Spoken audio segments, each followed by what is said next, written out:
Halo, selamat pagi teman-teman. Berjumpa lagi kita di kelas Sabtu bersama saya Pak Majulan Sukadi ya. Saya pakai tambahkan Pak ya, supaya memang lebih dewasa. Baik teman-teman, hari ini saya berbagi cerita dengan versi seperti podcast, monolog dan lain sebagainya. Hari ini saya berbagi cerita dengan baca buku. Supaya apa? Supaya nuansanya berbeda lah ya. Tetapi nanti saya akan tambahkan atau mungkin perlebar dengan penjelasan yang mungkin sedikit ilmu yang saya ketahui. Baik, hari ini waktu itu saya mendengar cerita tentang mother of knowledge. Mother of knowledge dalam bahasa Indonesia mungkin kita bisa katakan ibu dari segala ilmu pengetahuan. Kalau ini dibuat bentuk pertanyaan, teman-teman ada yang bisa jawab? Apakah jawabannya nanti sama dengan apa yang saya akan jelaskan? Baik, berkaitan ibu dari ilmu pengetahuan, judulnya adalah filsafat. Hari ini saya ingin membacakan buku berkaitan filsafat, tetapi di sini yang saya bacakan adalah sudut pandang dalam pandangan agama Buddha. Nanti saya ingin bikin berapa seri berkaitan filsafat ini. Di depannya saya hanya beri judulnya filsafat. Baik, membaca bukunya akan saya mulai. Menurut asal katanya, filsafat atau filosofi berarti cinta kebijaksanaan. Oleh karena itu, filsafat mengandung pengertian suatu sikap atau cara memandang terhadap segala sesuatu. Filsafat menunjukkan suatu dorongan alamiah dari dalam diri manusia untuk menafsir atau memahami diri sendiri serta alam di mana manusia itu berada. Hidup, bergerak, dan berkarya. Di pertemuan selanjutnya saya menjelaskan dalam sudut pandang Buddhisme, manusia itu berasal dari kata manusa, atau ketika kata ini dipisahkan artinya masing-masing, mano dan asa. Artinya manusia adalah makhluk yang memiliki pikiran atau kehendak, mano. Filsafat adalah usaha secara intelektual dan spiritual untuk mengenal fakta dan kebenaran, dan mencoba menyelidiki secara kritis hakikat dan makna terdalam dari segala sesuatu yang secara langsung atau tak langsung menyangkut manusia sendiri. Filsafat berusaha memberikan gambaran yang saling terhubung mengenai totalitas segala sesuatu dan mencoba memberikan pemahaman yang konsisten mengenai segala sesuatu yang diamatinya. Filsafat menjelaskan mengenai dan memadukan segala segi ilmu pengetahuan. Tujuan pemikiran filosofis adalah untuk memadukan kesimpulan-kesimpulan dari berbagai disiplin ilmu dan menambahkan pengetahuan, pengalaman, etik dari keagamaan manusia untuk memperoleh suatu gambaran terhadap dunia realitas secara menyeluruh dan utuh. Teman-teman, dalam sudut pandang ini filsafat memang nanti saya akan bicara sudut pandang agama Buddha lah, karena memang di sini nanti ikatan paling dekat dari hal yang saya bacakan sekarang adalah bagaimana kita beragama, khususnya agama Buddha di sini. Karena nanti ada sebuah penekanan ketika kita beragama atau agama Buddha dalam arti itu kesadaran. Filsafat membantu kita memahami segala sesuatunya. Ya, dengan maksud yang membuat kita harusnya lebih bijak lah. Bukan bagaimana pikiran kita lebih tertata rapi, kita lebih mencintai diri kita dan sesama kita. Baik, saya akan lanjutkan membacanya. Dalam kebudayaan timur, filsafat dan agama tak dapat dipisahkan. Keduanya berasal dari sumber yang sama dan berkembang secara integral. Tidak mungkin terdapat filsafat tanpa agama dan sebaliknya.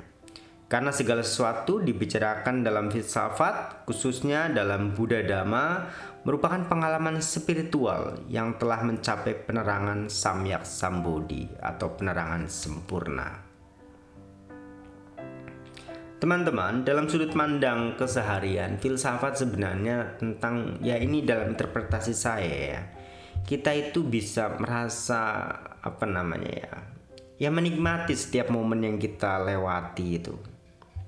Jangan sampai kita itu hanya terjebak di rutinitas dan kita hanya terjebak di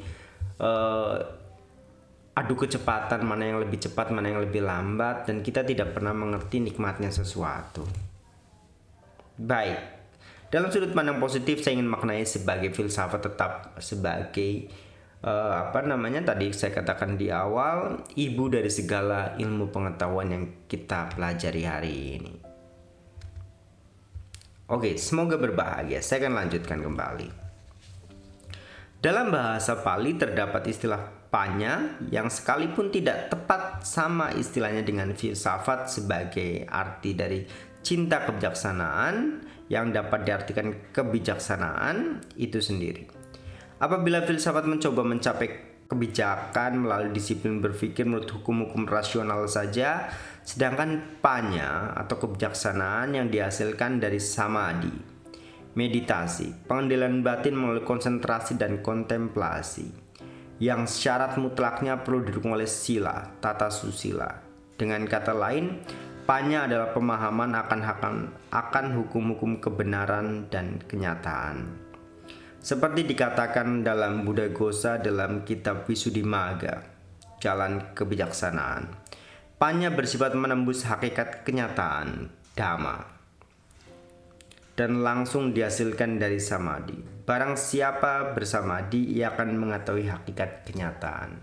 Samadhi artinya pengembangan batin. Batin kita itu berkembang, diri kita itu berkembang. Kita bukan hanya mana yang lebih cepat, mana yang lebih lambat, tetapi bagaimana kita menikmati setiap momen yang ada. Entah kenapa, makanya di depan tadi saya katakan penjelasan ini bersifat skolastik dan sedikit dewasa. Harus didengarkan dengan baik. Saya lanjutkan. Seluruh ajaran Buddha berkisar berkaitan 3 pokok latihan atau jalan, yaitu bagaimana kita latihan hidup yang baik atau bersusila, sila kita dijaga dengan baik. Yang kedua, kita berlatih pengembangan batin, samadhi. Batin kita berkembang, perasaan kita, diri kita, cinta kasih kita, hati kita itu berkembang. Ruang dada kita itu melebar. Kita itu seperti siap menerima apapun yang akan datang. Yang ketiga adalah berkembangnya kebijaksanaan atau panya. Wisdom kita, cara kita melihat, cara kita bereaksi, cara kita beraksi, kita mengindikasikan sesuatu yang terkendali, terkontrol dengan baik. Itu panya. Hal ini dipertegas dengan ucapan Buddha, yaitu ucapannya seperti berikut ini. Barang siapa terlatih dalam sila, meditasinya akan berkembang. Barang siapa terlatih dalam meditasi, kebijaksanaannya akan berkembang. Barang siapa terlatih dalam kebijaksanaan, batinnya akan terbebas dari kekotoran batin. Digha Nikaya halaman 94-123. Teman-teman silakan dicek referensi sumber ini. Sebagai bagian penutup, saya ingin menjelaskan beberapa ruang disiplin filsafat yang mungkin kita akan nanti gali lebih lanjut ya di sesi selanjutnya. Di sini dijelaskan tentang beberapa hal yang secara tradisional disiplin dari ilmu filsafat itu sendiri. 1. Berkaitan metafisika atau ontologi, yaitu mempelajari hakikat kenyataan di balik gejala-gejala alam yang tampak ataupun terjadi. Sumber ilmu, ontologi. Yang kedua, epistemologi, mempelajari dasar-dasar pengetahuan manusia, epistemologi. Oke. Yang ketiga, etika, mempelajari norma dan tingkah laku. Yang keempat, estetika, mempelajari seluk-beluk keindahan. Yang kelima, logika, mempelajari hukum-hukum berpikir secara benar. Dan yang keenam, sebagai penutup, aksiologi, mempelajari tentang nilai. Teman-teman, di sini tadi di depan saya katakan filsafat adalah ilmu dari ibu dari segala ilmu pengetahuan. Jadi segala hal yang mungkin kita kuasai, kita miliki, bidang yang kita tekuni, pastinya adalah salah satu bagian dari sini. Ketika saya coba untuk mempelajarkan agama di kampus, di sekolah, di kampus terutama yang lebih dekat ini dengan topik ini, ketika agama diberi judul etika dan agama Buddha. Yang harus ditekankan adalah bagaimana kita mengajarkan norma tingkah laku kepada siswa. Perilaku-perilaku yang melanggar atau menyimpang itu tolong dijauhi, dan jalan-jalan yang sesuai dhamma dipraktekkan. Agar apa? Untuk berkembangnya diri seseorang dan suatu bangsa. Baik teman-teman, mungkin itu yang bisa saya bacakan. Nanti kita akan lanjut dengan pertemuan sesi selanjutnya. Terima kasih.